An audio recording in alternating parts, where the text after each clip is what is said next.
La lección de escuela sabática para esta semana, el título general es señales que indican el camino. Todo este trimestre vamos a estar estudiando acerca del Evangelio según San Juan, temas en el Evangelio de Juan. Es decir, no va a tratar la lección de escuela sabática de todo el trimestre acerca de personas o de historias.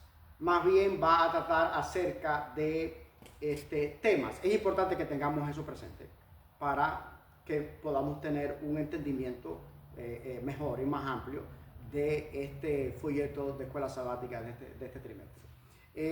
Señales que indican el camino.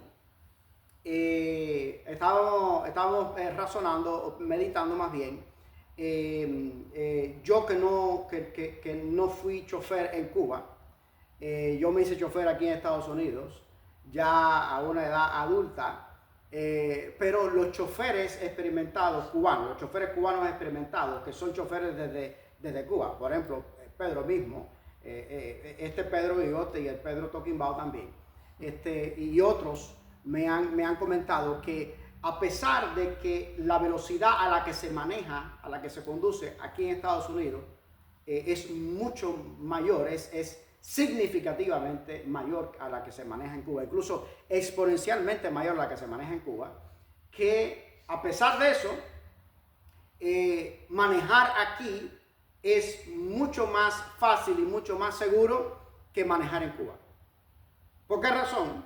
Ellos me dicen, me aseguran, que es porque en Cuba no hay señalizaciones. Cuando tú llegas a una esquina de unos 4 caminos o de una boca calle, no hay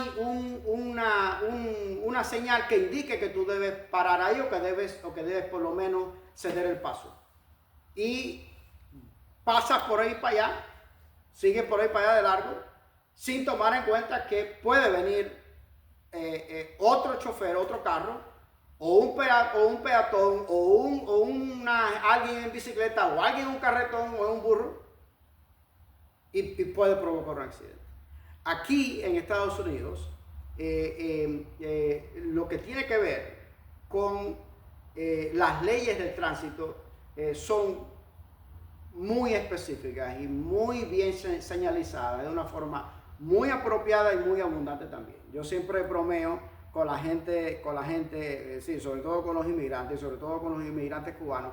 Este es el país de los semáforos. Este es el país de los semáforos. Mira, este mismo barrio, hay tantos semáforos, hay más semáforos en este barrio que en todo Cuba. Y estamos hablando de Cuba, pero yo nos podemos incluso extender un poquito más a otros países donde hay un poco más de desarrollo de lo que hay en Cuba. A propósito, para mí los semáforos son una fuente de estrés muchas veces, porque estoy apurado, tengo que llegar a cierto lugar y tengo que esperar ahí en ese semáforo un cúmulo de minutos y de segundos que para mí son innecesarios. Yo quiero llegar, yo necesito llegar a donde tengo que llegar, y este semáforo me está aguantando, me está previniendo de llegar a ese lugar, o de llegar a ese lugar a la hora que yo necesito o que yo quiero llegar. Pero las señales son importantes. Yo también al mismo tiempo razono, porque el Espíritu Santo amonesta mi corazón, y el Espíritu Santo me llama la atención, y entonces me hace razonar, bueno, y si no estuviera ese semáforo aquí, o si ese semáforo estuviera descompuesto. Entonces dificultaría el tránsito, y dificultaría también en la vida de todo el mundo. Entonces, las señales no son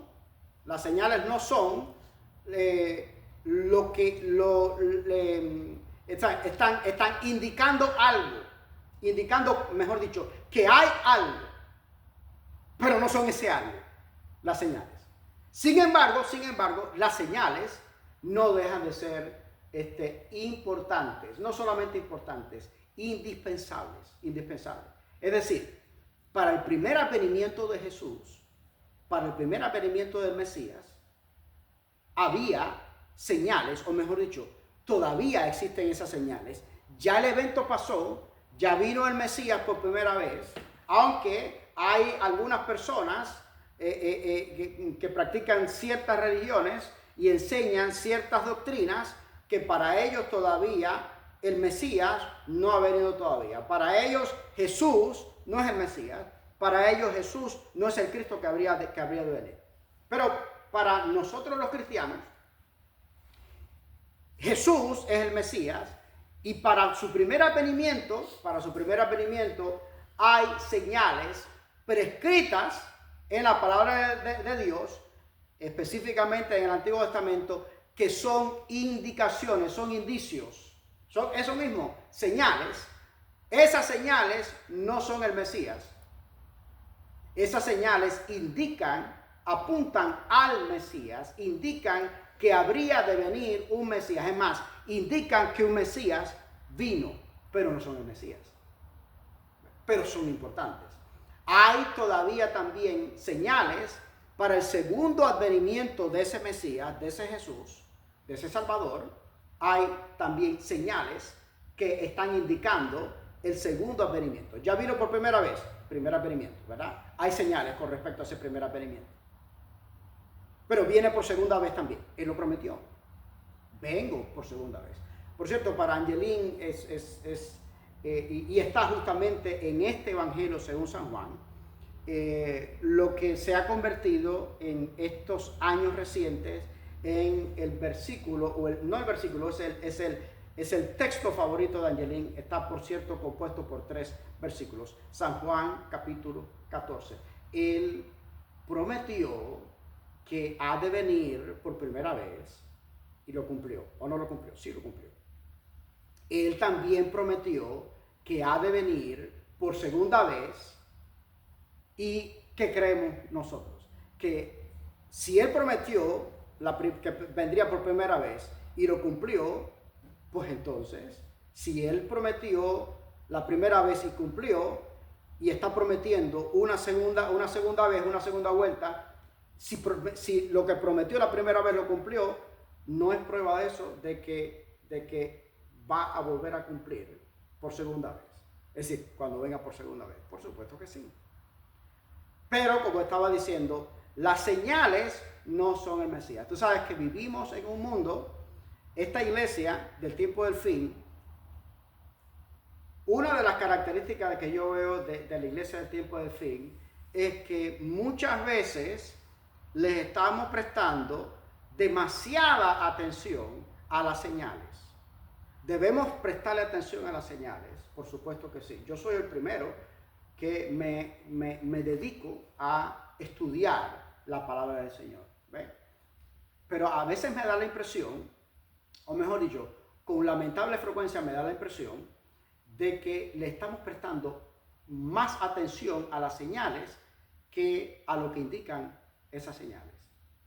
Estamos detrás de, por ejemplo, cualquier declaración de una personalidad o de una institución, como por ejemplo el Papa o el Papado, o el presidente de los Estados Unidos, o la administración, la administración que sea que está en la Casa Blanca, las elecciones que se avecinan ahora en noviembre. Entonces, el huracán que acabó de pasar la semana pasada, o los que vienen en esta semana, que hay anunciado 2 huracanes para esta semana, los eventos estos atmosféricos, terremotos, desastres naturales, y estamos pegados ahí, revisando, mirando, oh, mira, y anunciando, y mira, y pasó esto, y terremoto, y una pandemia, y esta guerra, y estos ataques, y lo que está pasando en Israel, y lo que está pasando en el Medio Oriente, y lo que está pasando en Ucrania y con Rusia.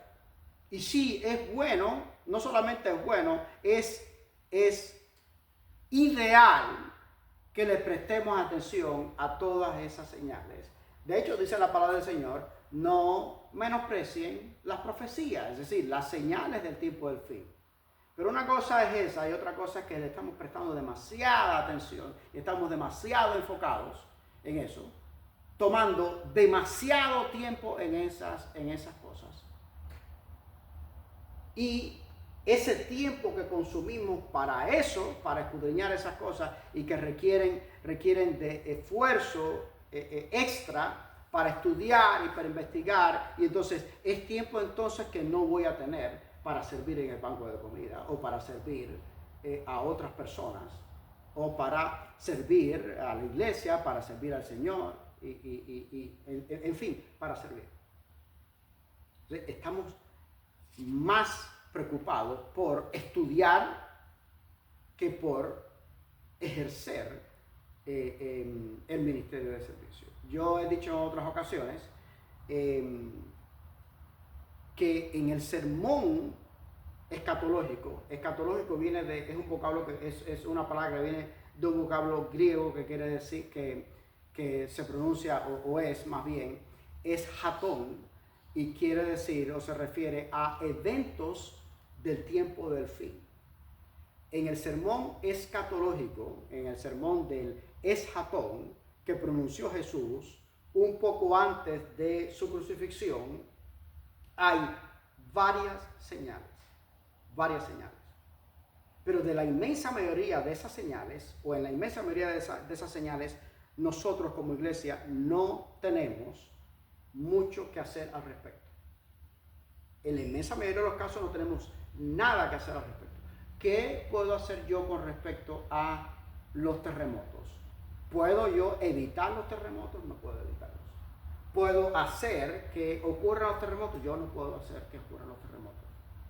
¿Qué con respecto a estos huracanes que azotan a la Florida y a las islas del Caribe? ¿Qué tengo yo que ver con eso? ¿Qué influencia, qué responsabilidad tengo yo ante esas? No tengo. ¿Qué responsabilidad tengo yo ante las decisiones que tome el Papa o el Papado? Yo no tengo poder sobre eso. ¿Qué responsabilidad tengo yo con respecto a las decisiones que toma los Estados Unidos? Es decir, la administración, el presidente de la administración de los Estados Unidos, la Casa Blanca en los Estados Unidos. No tengo ningún poder, no tengo responsabilidad. Bueno, tengo la responsabilidad que tengo es ir a votar, eso sí. Y votar correctamente, también. Pero aparte de eso, no tengo. Ahora, hay dos señales en las que sí tengo responsabilidad. Y no solamente responsabilidad, tengo responsabilidad activa. Y no solamente tengo responsabilidad activa, que de mi fidelidad en cumplir, en seguir esas señales, depende también la vida y la salvación eterna de otras personas. Primera señal, y esta, sobre todo esta, Jesús la dice, es la que más repite. De todo el sermón y de toda la cantidad de señales que él muestra, que él declara, que él enseña, que da, que se van a estar cumpliendo antes de que él venga por segunda vez, es la única señal, esta es la única señal que él repite en varias ocasiones, por lo menos más de 3 veces. Por lo menos, quizás 5 o más de 5 veces. Y es la siguiente, dice Jesús: mirad que nadie os engañe. Y lo repite en otro versículo: mirad que nadie os engañe. Mirad que nadie os engañe. Lo repite recurrentemente varias veces. El engaño está basado en ¿qué cosa? En la mentira. ¿Y cuál es el único antídoto contra la mentira? Es palabra de Dios. No hay. Es decir, ¿cuál es mi responsabilidad? Bueno, pues dice la palabra del Señor: escudriñe. El mismo Jesús lo dice en el propio Evangelio según San Juan, que escudriñemos las Escrituras. Necesitamos escudriñar las Escrituras. Dice, yo decía ya, y es un escrito del apóstol Pablo, que debemos prestar atención a las profecías. Es más, no solamente prestar atención, más bien no menospreciar las profecías. Y la otra responsabilidad que tenemos, o mejor dicho, la otra señal en la que tenemos responsabilidad directa como iglesia, corporativamente, pero también individualmente, es la siguiente, dice Jesús: y será predicado el evangelio para testimonio a todas las naciones, y esa, por cierto, va a ser la última gran señal, o una de las últimas grandes señales, antes de que Jesús venga por segunda vez: la predicación del evangelio. ¿A quién ha escogido Dios y a quién le ha dado Dios la responsabilidad, la misión de predicar el evangelio? ¿A quién? ¿A los ángeles? No. ¿A la gente de la calle? No. A su iglesia, a mí, a ti nos ha dado esa misión. Pero entonces estamos tan ocupados estudiando y revisando las otras señales en las que yo no tengo, es decir, mi responsabilidad con respecto a esas señales son mínimas y no son proactivas, no tienen que ser proactivas. Y entonces estas otras dos, es decir, prepararme yo por medio de la palabra del Señor, es decir, o mejor dicho, prepararme el Espíritu Santo a mí por medio de su palabra, bueno, pues entonces no. Mi Biblia está ahí y para mí es un libro, es decir, yo creo y digo incluso y enseño y predico que yo creo lo que dice la palabra del Señor, pero para los efectos, no con palabras, pero con mis acciones, para mí entonces la Biblia es algo obsoleto. Es un libro que está ahí, todo empolvado. Bueno, y no le presto atención. ¿Cómo me sentiría yo, o cómo te sentirías tú, por ejemplo, Pedro, tú mismo, si tú llamaras a Maylin y la llamas ahora, no te responde,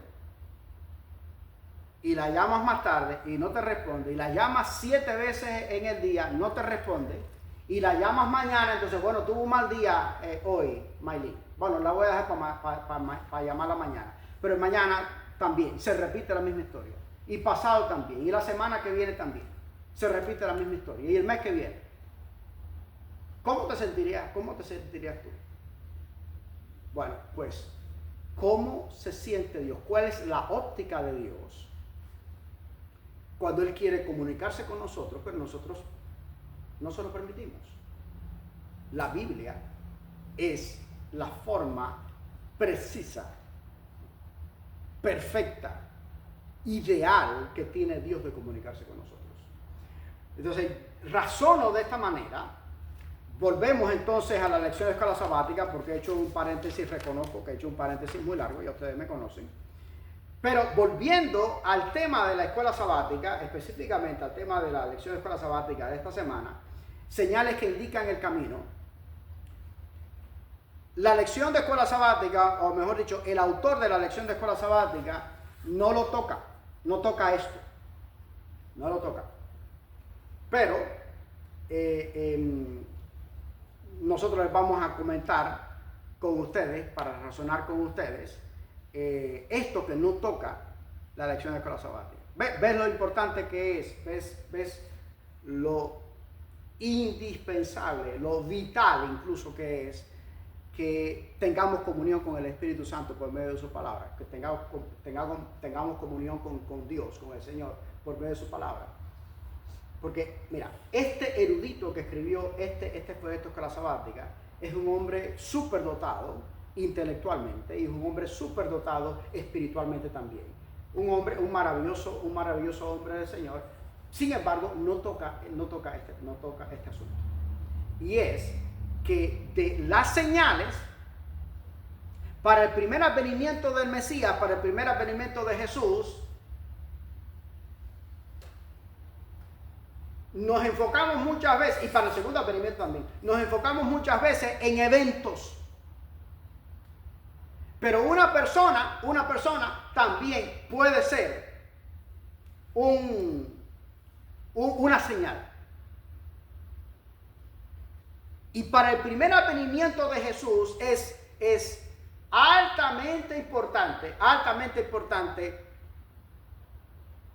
que Dios usó a una persona como señal de que habría de venir el Mesías por primera vez. Es más, no solamente de que habría de venir el Mesías por primera vez, era la señal, era como el último martillazo al remache, la tapa al pomo, como decimos los cubanos, la tapa al pomo, de que no solamente de que el Mesías habría de venir, sino de que el Mesías de hecho ya estaba entre ellos.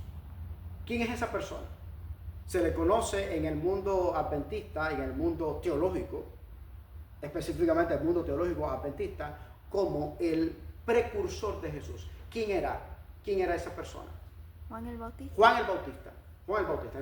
Entonces, hay señales que son eventos o incluso cosas. Pero en este caso, una persona es señal, y es Juan el Bautista. Es más, cuando Juan el Bautista empieza su ministerio, que lo empieza un poco antes que Jesús, yo soy honesto con ustedes, debía haber revisado cuánto tiempo antes, o aproximadamente cuánto tiempo antes al menos, ejerció Juan el Bautista su ministerio, cuánto tiempo antes de Jesús empezar su ministerio. Juan el Bautista, cronológicamente hablando, feliz sábado. Juan el Bautista, cronológicamente hablando, empieza su ministerio primero, empieza su ministerio antes que Jesús. Eso no hay que ser un teólogo, ni hay que ser un erudito, ni tampoco muy inteligente para darnos cuenta de eso. Con tan solo leer la palabra del Señor, nos damos cuenta de eso. En Juan, por cierto, en Juan, el Evangelio según San Juan, que es el que estamos estudiando en este trimestre, que empezamos a estudiar este trimestre. En Juan, en todos los evangelios, pero en Juan específicamente, se habla de Juan. Es más, el apóstol Juan, por cierto, necesitamos tener presente que estos dos Juan no eran la misma persona, eran personas diferentes. Es decir, Juan el Bautista es el precursor de Jesús. ¿Qué quiere decir el precursor? Él preparó el camino para el primer advenimiento de Jesús, para que Jesús ejerciera, antes de que Jesús ejerciera su ministerio público en esta tierra, de 3 años y medio, aproximadamente 3 años y medio.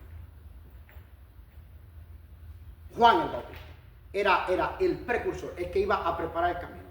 ¿Dónde encontramos eso? Está profetizado que Juan el Bautista sería no un evento, no un suceso, ni una cosa, ni una institución tampoco, una persona como señal del primer advenimiento de Jesús. La palabra del Señor dice que será un preparador, un reparador de portillos. Ese era Juan el Bautista.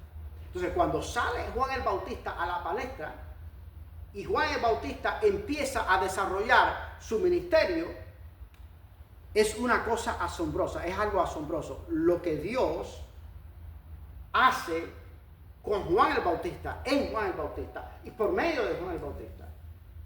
Usó a Juan el Bautista de una manera tan extraordinaria, tan maravillosa, que en ciertos aspectos y en cierto sentido, Juan el Bautista llegó incluso a tener más éxito que el propio Jesús. Les pongo algunos ejemplos. Bueno,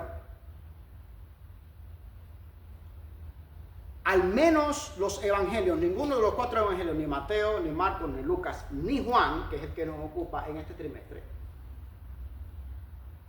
indican de ninguna manera que Juan el Bautista haya tenido tanta oposición, al menos no tanta oposición a su ministerio de predicación como sí la tuvo Jesús.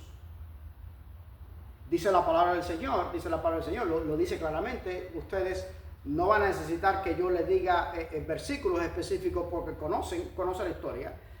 Y estoy casi convencido de que van a concordar, ahora que yo empiezo a enumerar, van a concordar conmigo de que es así. No venían donde Juan el Bautista no solamente la gente de la calle, la gente común y corriente, la gente de a pie, como se le llama.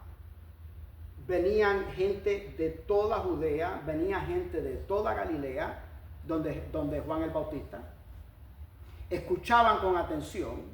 Juan el Bautista llegó a tener muchos seguidores. De hecho, una buena parte de los seguidores de Jesús después de Juan el Bautista habían sido inicialmente seguidores de Juan el Bautista, habían sido discípulos de Juan el Bautista.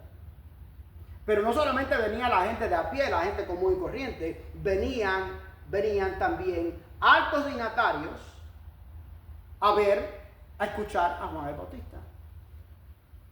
Venían soldados, incluso soldados romanos, a ver a Juan el Bautista, a escuchar a Juan el Bautista. Y dice la palabra del Señor también, que incluso un rey despiadado, como lo fue Herodes, también dice la Biblia que aceptaba con agrado. No era seguidor de Juan el Bautista, por supuesto, pero sí escuchaba con agrado a Juan el Bautista. Y él tenía la convicción, él estaba absolutamente convencido de que Juan el Bautista era un profeta, o por lo menos, él aceptaba la creencia del pueblo de que Juan el Bautista era un profeta. ¿No dice eso la palabra del Señor? Dice la palabra del Señor que Herodes apreciaba el ministerio de predicación, el ministerio profético de Juan el Bautista. Y él aceptaba que el pueblo, al mismo tiempo, tuviera a Juan el Bautista como un verdadero profeta de Dios. Otro ejemplo. Juan el Bautista ya estaba en la cárcel. Juan el Bautista estaba ya prácticamente convencido de que su final iba a ser un final martirizante, que él no iba a salir de la cárcel vivo. De hecho, Juan el Bautista fue decapitado, le cortaron la cabeza. Y aún en la cárcel hay evidencias claras en la palabra del Señor, en los evangelios, que sus discípulos todavía iban a visitar y a atender a Juan el Bautista. Eso no pasó con Jesús. ¿Lo recordamos? ¿Estoy diciendo lo correcto o no estoy diciendo lo correcto? Dice la palabra del Señor que con Jesús, en el caso de Jesús, diferente a Juan el Bautista, cuando llegó la hora de los mameyes y se formó el arroz con mango, todos pusieron pie en polvorosa. No hubo uno solito que siguiera a Jesús, al menos no de cerca. Todos salieron huyendo. Y estaba profetizado además, dice la palabra del Señor: hiere al pastor y huirán las ovejas despavoridas. Ahora, permítame hacer un paréntesis. El hecho de que algo esté profetizado, eso no quiere decir que yo, y que sea algo negativo, eso no quiere decir que yo tenga que formar parte de eso. Sí, está profetizado. La condición espiritual de la iglesia ¿está profetizada por Jesús o no está profetizada por Jesús? Sí está profetizada por Jesús. No solamente está profetizada, está ampliamente profetizada. Pero yo no tengo por qué formar parte de la cochambre. No. Estaba profetizado que uno iba a traicionarlo. Pero no estaba profetizado que iba a ser Judas Iscariote. Entonces, ahora se levante Judas Iscariote en el juicio final, porque va a llegar al juicio final todavía Judas Iscariote. ¿O no? Sí va a llegar. Va a ser resucitado. De la misma manera que Juan el Bautista va a ser resucitado para vida eterna. Papi va a ser resucitado por la fe para vida eterna. Judas Iscariote va a ser resucitado también, pero no para vida eterna. Va a ser resucitado para ser juzgado. Judas Iscariote no puede decir ahí, sí, yo juro decir la verdad, pero mira, es verdad que yo traicioné a Jesús, pero mira, estaba profetizado. Mira, aquí lo dicen las Sagradas Escrituras. Sí, pero no tenía por qué ser tú. La condición espiritual de la iglesia tan depauperada, tan crítica, tan difícil, tan apestosa, tan cochina. Sí, es verdad, está profetizado, pero yo no tengo por qué ser parte de eso. Y no solamente está profetizado por la palabra del Señor, también el Señor amonestó o usó, mejor dicho, a la sierva suya de este tiempo, a la hermana Elena de White, para advertir a la iglesia de la condición espiritual de la iglesia, pero yo no tengo por qué ser parte de eso. Es más, yo tengo la responsabilidad y la obligación de no ser parte de eso. Entonces, dice la palabra del Señor que cuando llega el momento crítico van a apresar a Jesús, salen huyendo. Sin embargo, a Juan el Bautista, en la cárcel, por tiempo prolongado, todavía sus apóstoles, o al menos parte de sus discípulos, o al menos parte de sus discípulos venían a ver a Juan el Bautista. Eso con Jesús no pasó. ¿Te das cuenta de cuán maravilloso es la relación de Dios en una forma con nosotros, en una forma, sí, corporativa como congregación? Es verdad, maravilloso. Pero si tiene una relación corporativa con nosotros como iglesia, como congregación, es porque primeramente cada uno de nosotros necesitamos tener una relación íntima y personal. Él quiere tener una relación íntima, personal y personalizada con cada uno de nosotros. Y de María, una de las tragedias de nosotros los cristianos, o de los que nos llamamos ser cristianos, porque yo diga, el hecho de que yo diga que soy cristiano, eso no me hace ser cristiano. Pero bueno, de los que nos llamamos ser cristianos es justamente esta. Y te voy a decir, es verdad. Es verdad.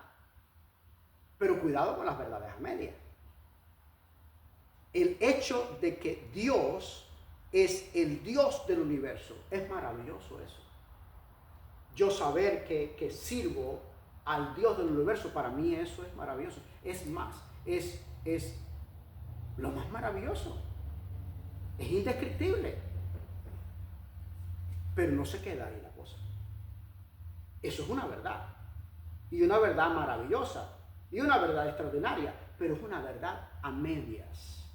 Porque sí, Pedro es el Dios del universo, es el Dios del mundo entero, el mundo está en el universo. Sí, es el Dios del universo que rige no solamente este mundo, rige la cantidad de mundos que nosotros no tenemos idea de cuántos mundos habrá creado el Señor. Él es el Dios del universo. Y es el Dios de toda la humanidad, de los más de 8.000 millones de habitantes que pueblan el planeta Tierra hoy. Él tiene cuenta de cada detalle de cada una de esa gente. Es una verdad maravillosa, una verdad extraordinaria. Es una verdad absoluta, pero es una verdad a medias.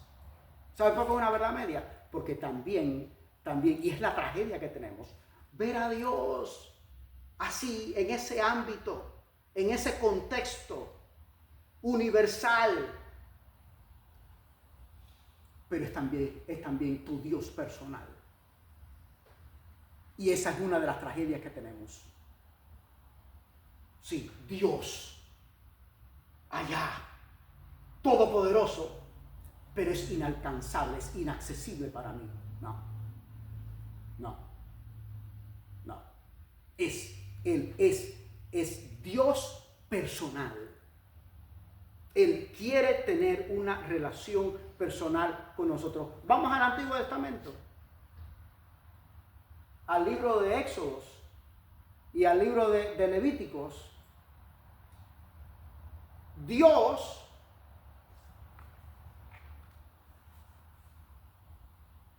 desarrolló la idea de mandar a fabricar un tabernáculo. Por cierto, ese tabernáculo, hay evidencias tanto en Éxodo, en el Antiguo Testamento, como en Hebreo y en otras partes del Nuevo Testamento, de que era un modelo, o mejor dicho, que era una copia, una copia del modelo original. ¿Cuál es ese modelo original? Bueno, está el santuario del desierto, se le conoce así como el santuario terrenal, el santuario del desierto. Esto es antes de que se construyera un templo, porque la cuestión del templo no era una idea de Dios. Templo, a ver, porque no quiero enredarlos. Tú sabes que yo a veces los enredo, los confundo un poquito, no con intención, pero bueno, los confundo. Aunque a mí me enseñaron en oratoria, en el seminario y en homilética, que si no, mis maestros me decían, si no puedes convencer, Angelín, bueno, pues al menos confunde. Yo no estoy de acuerdo con eso. No estoy de acuerdo con ninguna de las dos. No estoy de acuerdo ni con convencer, pero mucho menos con confundir. El que convence es el Espíritu Santo. Jesús mismo lo dice. El que convence del pecado, de justicia, de juicio. Eso no es trabajo mío, no es prerrogativa mía, no es autoridad mía, no es misión mía, ¿verdad? Pero esta cuestión esta cuestión de templo no es una idea de Dios. Originalmente no. Él la aprobó. Él consintió, pero no es una idea de Dios. Es decir, templo así, parecido a este santuario en que estamos, pero con todas las características del templo, el primer templo que lo construyó Salomón, el rey Salomón, el hijo de David, ¿no? Él consintió, él lo aprobó, él lo permitió, pero no fue su idea original. Ahora, santuario es diferente. Santuario, la idea del santuario, del tabernáculo, debería decir tabernáculo, sí fue idea de él.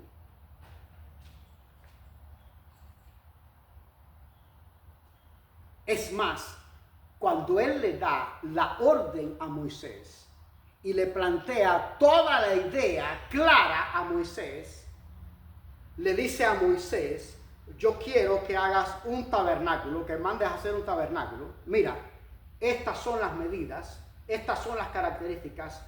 Familia, con lujo de detalles, ¿de dónde le estaba diciendo el Señor a Moisés? ¿Basado en qué? En el santuario celestial. En el santuario celestial. Todas las medidas e incluso los materiales específicos que vas a usar. Y le dice a Moisés, porque ¿sabes por qué quiero que hagas ese tabernáculo? Porque yo quiero quiero habitar en medio de ustedes. En el original en hebreo, la palabra que usa para habitar no es habitar literalmente, específicamente hablando. O mejor dicho, literalmente. Dios estaba diciendo específicamente, yo quiero tabernaculizar con ustedes. Tabernaculizar. Entonces, sí, Él es el Dios del universo. Dice el mismo Jesús que no cae una hoja sin su consentimiento. Dice también Jesús que Él tiene contado los cabellos de tu cabeza.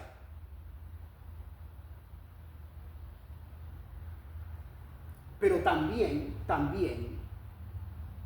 Dios, Padre, Jesús, el Hijo y el Espíritu Santo es también un Dios personal. Y es ahí donde nos perdemos. Y es ahí donde radica parte de nuestra tragedia espiritual. Que no logramos crecer espiritualmente porque Dios está allá lejos, como Dios del universo, y que es una realidad y una realidad maravillosa, pero no es una realidad tan práctica como el convencimiento de que Él es mi Dios personal. Mi Dios personal. Sí, Dios está allá. Sí, pero le voy a decir dos palabritas, si quieren la anotan, si quieren se las testeo más adelante. Son palabritas teológicas, técnicas teológicas, que yo no pretendo que las recuerden, y tampoco son importantes, tampoco es importante que las recuerden, pero es la forma en que los teólogos le llaman. Está la trascendencia de Dios, esa convicción de que Dios existe y que es el Dios del universo, pero es un Dios lejano, no es un Dios cercano como lo somos nosotros. Y está también la inmanencia de Dios. La inmanencia es eso, sí, es verdad, es el Dios del universo, y más me vale a mí que cuando yo vaya donde Él, no lo haga con desparpajo y descaro y despachotar y falta de respeto, porque a Él no le va a agradar.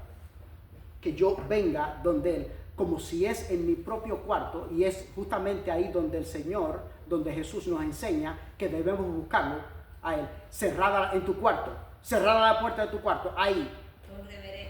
Con reverencia, sí, pero al mismo tiempo que el cuarto es posiblemente no, es la habitación más íntima de la casa, y donde más tiempo pasamos es el cuarto, y la porción de la casa más cotidiana, pero aún ahí que vayamos con respeto y con reverencia. Tenemos una audiencia con el Rey de Reyes y Señor de Señores. Amén. Y en mi propio carro. Y por qué no también en el baño. Oye, bueno, ya ustedes saben que soy oficialmente padre de una mayor edad. Yo no sé cómo puede ser eso, si yo nada más que tengo 22 años. Pero Angelín cuando era chiquita era muy ocurrente, Angelín, y tenía cosas muy, ¿sabes? Era muy ocurrente. Y un día su abuelita la estaba bañando,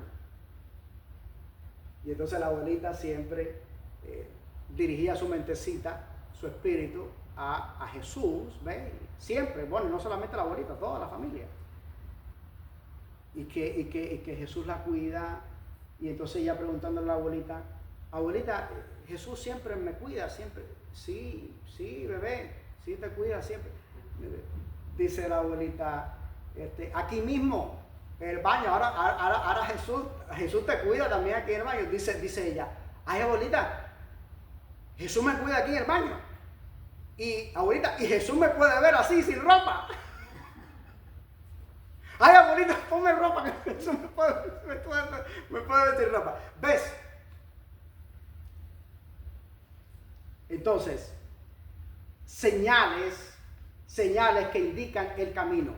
De eso habla la lección de escuela sabática. Quiero dejarlo ya, porque, bueno, ya estoy, de hecho, llevo un minuto de atraso. Sí, llevo un minuto de atraso. Pero bueno, me estoy robando un minuto a mí mismo, porque el que va a predicar seguidamente voy a ser yo mismo. Pinceladas de el Evangelio según San Juan. Cuando empezamos a leer, es más, justo al empezar a leer el Evangelio según San Juan, nos damos cuenta que el Evangelio según San Juan es completamente diferente a los otros 4 evangelios. San Juan empieza diferente. No solo que el Evangelio según San Juan empieza diferente al resto de los evangelios. Es que San Juan, el Evangelio según San Juan, empieza a ver si alguien aquí que conoce un poquito la palabra del Señor, por lo menos un poquito más que algunos de los que estamos acá, si puede apoyar esto que voy a decir ahora. El Evangelio según San Juan comienza parecido, muy parecido a como empieza el primer libro de la Biblia, Génesis. Ese Angelico de Chile, esa es mi hermanita. Génesis capítulo 1, versículo 1 empieza: en el principio. Cuando vamos a el Evangelio según San Juan capítulo 1, versículo 1, empieza exactamente así. En el principio. Otra característica que a mí me gusta mucho y me atrae mucho del Evangelio según San Juan es que el Evangelio según San Juan muestra a esta señal, que es un hombre, Juan el Bautista, de una forma más amplificada. No voy a decir que mejor, pero sí por lo menos voy a decir más amplificada que el resto de los evangelios. Ellos presentan a Juan el Bautista de una forma más activa y proactiva que el resto de los evangelios. Y tan activa y tan proactiva presenta San Juan a Juan el Bautista, que incluso presenta, que asociado a esto, presenta la preocupación de los líderes religiosos y gubernamentales de ese tiempo. Vienen donde Juan el Bautista, porque entonces, como Juan el Bautista estaba teniendo tanto éxito, era un predicador tan extraordinario, estaba siendo tan usado por el Señor, por Dios, que eso provocó preocupación, o por lo menos llamó la atención de ellos. Y vinieron al río Jordán, donde Juan el Bautista bautizaba. Vinieron, a propósito, permítanme hacer otro paréntesis, aquellos hermanos que van a poder ver este video y que no son cristianos adventistas del séptimo día. Permítanme hacer un paréntesis con respecto a tanto la personalidad de Juan el Bautista como parte de su ministerio. Se le llamaba Juan el Bautista. Bautista no era un apellido. Bautista era un indicativo, una indicación de parte de la misión de este Juan apóstol, de este Juan profeta. Él bautizaba. Dice la palabra del Señor que él predicaba y que su ministerio lo desarrolló en buena medida, en buena parte, en las riberas del río Jordán. ¿Por qué razón? Porque dice la palabra del Señor, era allí donde bautizaba. No hay tal cosa, familia amada en Jesús, de que el bautizo sea un lebrillo, una palanganita aquí, no sé cómo le llamamos en las diferentes partes de los países que representamos, y agarrar un recipientico más pequeñito y echarlo en la corona de la cabeza del bebé o de la persona que se bautice. Porque de ser así, entonces la palabra del Señor indicaría que Juan el Bautista andaba con una botellita de esa, con un guille, como dices tú, Pedro, por todo el desierto y bautizando gente de esa manera. Dice la palabra del Señor que predicaba allí. Gran parte de su ministerio de predicación y profético lo pasó allí, dice la palabra del Señor, porque allí bautizaba. Si el bautizo pudiera ser ese, de echarle la agüita en la cabecita, en la coronilla al bebecito, o al Tarajayú, que ya, bueno, se arrepintió de sus pecados y vino para esta iglesia, para la iglesia que sea, ven para bautizarte. No. Predicaba allí, cerca del río Jordán. ¿Por qué razón? Porque bautizaba allí. ¿Y por qué a la orilla del río Jordán? Porque era una masa de agua, el río Jordán, y el bautizo que ejercía, que practicaba Juan el Bautista, era el bautizo que los cristianos adventistas del séptimo día y gran parte de la cristiandad protestante ejerce hoy en día, practica hoy en día.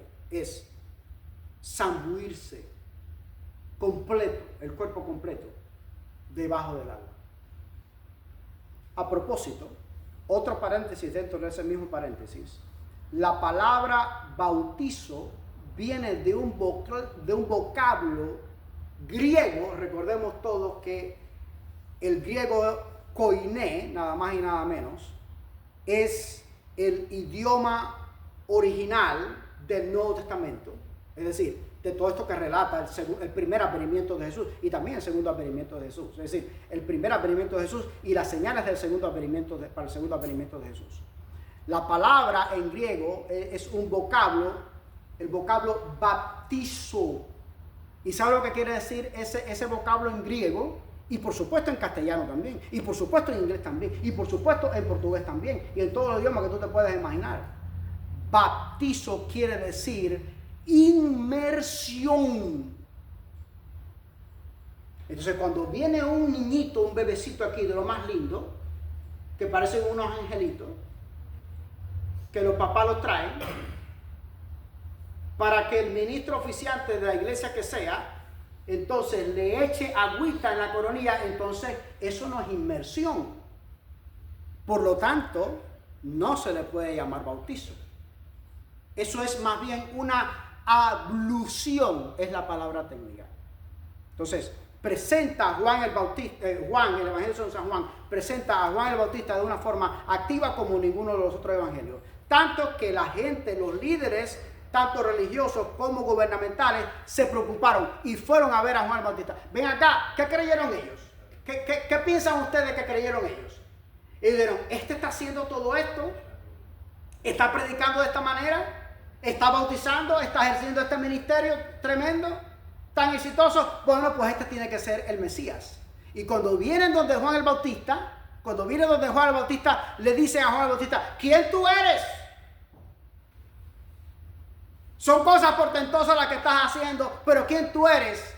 ¿Con qué autoridad tú haces estas cosas? Muéstranos tu título universitario, muéstranos tu currículum, tu experiencia, muéstranos credenciales.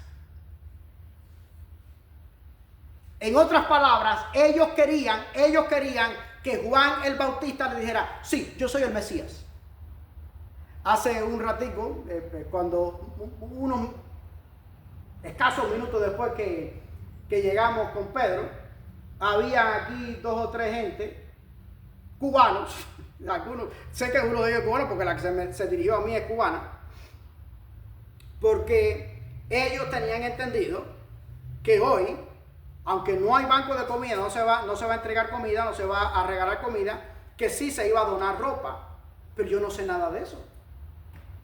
Yo me había enterado hacía menos de 10 minutos con el propio Pedro. Entonces viene esta pobre señora y quiere preguntarme, me pregunta, pero por más que tú me preguntes algo, si yo no lo sé, yo no te puedo decir otra cosa. Te estoy diciendo que no sé. No sé, me acabo de enterar hace menos de 10 minutos, literalmente hace menos de 10 minutos con este hermano que viste que fue para allá. Y vuelvo a preguntarme de una forma diferente, porque ella esperaba quizás que si me preguntaba de una forma diferente la respuesta iba a ser diferente también. Yo no sé. Que hay mi cielo que quiere que te diga. No sé mi hermana, no sé, la verdad, me acabo de enterar. Pero me preguntó como 5 veces. No sé de verdad, realmente no sé. ¿Qué quiere que te diga? Entonces, vienen donde Juan el Bautista, ellos quieren que Juan el Bautista les diga, sí, yo soy el Mesías, pero Juan el Bautista no va a decir eso.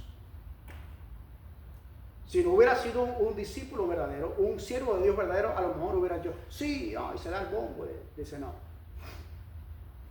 Es más, Juan el Bautista se va por la tangente. Angelín, cuando Angelín y yo estamos hablando cosas serias, y yo le digo que yo doy una vuelta y hago los paréntesis y eso, los famosos paréntesis míos, Angelín me dice, no te vayas por la tangente, no te vayas por la tangente, me dice, no te vayas por la tangente, enfócate aquí, este es el tema. Sí, no me cambies el tema, no me cambies el tema porque voy a perder, voy a caer abajo yo y me vas a ganar tú. Juan el Bautista, él dio una vueltecita y tal, porque no quería tampoco, no se podía buscar problemas, no quería agraviar a la gente, pero dice Juan el Bautista, no, yo no. Dice, yo soy, oye esto, yo soy la voz en el desierto. ¿Sabes lo que es la voz? Cuando uno oía Alegría de Sobremesa, a Eduardo Rosillo, quien les habla, y tú oías la voz de Eduardo Rosillo, nunca se había televisado Eduardo Rosillo, pero cuando hacía las giras aquellas, que a cada rato hacía, creo que la hacían anualmente, iban incluso a Puerto Padre, entonces veías a Eduardo Rosillo, y mientras tú estabas oyendo a Eduardo Rosillo o a Franco Carbón, tú te hacías una idea, basado en esa voz, tú decías, yo me lo imagino de esta manera, la piel de este color, el pelo de este color, o con pelo o sin pelo, o con esta estatura, o bien parecido, o bonita, o fea, La voz. ¿Sabes qué dice el espíritu de profecía con respecto a esto? Que la iglesia adventista del séptimo día es el Juan el Bautista del tiempo del fin. ¿Por qué razón? Porque si el Juan el Bautista, ese Juan el Bautista literal, ese personaje histórico, verdadero, real, que existió, preparó al mundo por medio de su predicación y de su testimonio y su ministerio profético para el primer advenimiento de Jesús, esa es la misión de la iglesia adventista del séptimo día en este tiempo del fin, preparar ese camino. ¿De qué manera? Testificando de Jesús, pero no testificando solamente con nuestros labios y con nuestra boca, porque yo puedo decir pescado frito y decirlo bonito y decirlo atractivo, pero mi vida, yo le decía a alguien en esta semana, el miércoles justamente, mira Angelín, yo no sé si yo lo compartí con Angelín. A mí esas ideas me gusta darle la primicia siempre a Angelín, que sea Angelín la primera en yo decirle eso, antes que a otra persona, incluso antes que a la iglesia. Porque Angelín es la primera iglesia a la que yo tengo que educar, es la primera parte de la iglesia que tengo que educar. Mimi no, ya Mimi está echada a perder, ya está echada a perder. No, mentira. Tu tata enseñaba, ¿te acuerdas? Carácter es lo que nosotros somos cuando nadie nos ve. Yo no sé si papi lo leyó de alguna parte o lo aprendió de otro pensador o si el Espíritu Santo se lo inspiró a él directamente. Yo nunca lo he leído en ninguna otra parte, ni lo he visto en ninguna otra parte, ni se lo he oído a nadie. Así que a mí me parece que era una enseñanza que directamente el Espíritu Santo le dio a papi. Carácter es lo que yo soy cuando nadie me ve. Yo me veo ahora a ir a Cookie, yo digo, Suchel, Pedro, me he visto bacán, esa cosa, elegante, hablo bonito, quizás, qué sé yo, o te trato, pero cuando estoy solo, yo realmente soy quien soy cuando estoy solito. O también cuando estoy en mi ambiente autóctono, que estoy con Angelín, que estoy con mi mamá, que estoy con otra gente que me conoce, que son íntimas conmigo, realmente íntimas conmigo, tanto que han vivido conmigo o que viven conmigo. ¿Ves? Ahora, recientemente en estos días yo compartí con alguien otra definición, una definición mía. Esto no lo he leído en ninguna parte, no se lo he oído a nadie, a ninguna otra persona. Es una definición mía, una explicación mía de qué cosa es carácter, Pedro. Para mí carácter, Angelín, para mí carácter es que mis acciones se parezcan, estén lo más cerca posible de mis palabras. Que mis acciones se acerquen lo más posible a lo que digo. Eso para mí es carácter. O sea, Juan el Bautista. Otra cosa, otra pincelada que quiero dejar con ustedes, ya, ahora sí lo voy a dar, al menos por ahora, porque viene la siguiente tortura, la segunda parte, y que va a ser conmigo mismo también.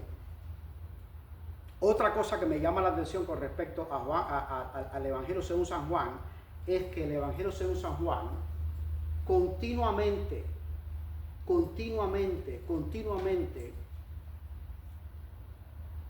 da información. Bueno, el Espíritu Santo por medio de Juan el Bautista da información con respecto a la identidad de Jesús. Pero ¿en qué sentido? A la identidad de Jesús, su identidad divina. Continuamente el apóstol, el evangelista, el apóstol Juan da información que indican indudablemente y continuamente que Jesús es Dios. Y lo vemos desde el primer versículo. Yo le decía a ustedes, desde el primer versículo de Juan, del Evangelio según San Juan, nos damos cuenta que es un evangelio completamente diferente a los otros. En el primer versículo, no les dije el primer versículo completo, o por lo menos lo voy a ampliar un poquito más ahora comparado a lo que dije anteriormente. Dice el Evangelio según San Juan, capítulo 1, versículo 1, dice, en el principio era ¿qué cosa? El verbo. ¿Quién es el verbo? Jesús es el verbo. ¿Por qué verbo? Porque es el que trae la acción de las tres personas de la divinidad, Padre, Espíritu Santo, y en este caso Hijo, segunda persona de la divinidad. Es Él, de las tres personas de la divinidad, el que trae, el que pone en acción, no solamente en palabras, no solamente como una idea, como una doctrina, como una filosofía, el amor. Él personifica ese amor de Dios. Es el que hace el sacrificio. Dice, en el principio era el verbo, y el verbo era con Dios, estaba con Dios. Es decir, igual a Dios, pero no solamente igual a Dios. Dice, en el principio era el verbo, y el verbo estaba con Dios, igual a Dios. Si yo pudiera tener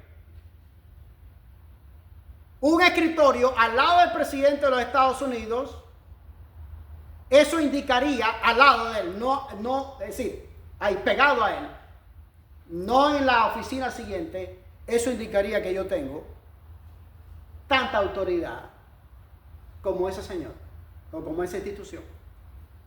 Pero no se queda ahí el versículo. Dice, estaba con Dios, pero también dice el versículo, era Dios. En el principio era el verbo, y el verbo estaba con Dios, y el verbo era Dios. Yo quisiera ver, yo tengo la Biblia de los Testigos de Jehová. Por no tener, tengo 4. Juan. Nunca he buscado ese versículo ahí en esa Biblia. A ver qué es lo que dice. Indica continuamente Juan el discípulo amado, el apóstol Juan, la divinidad de Jesús.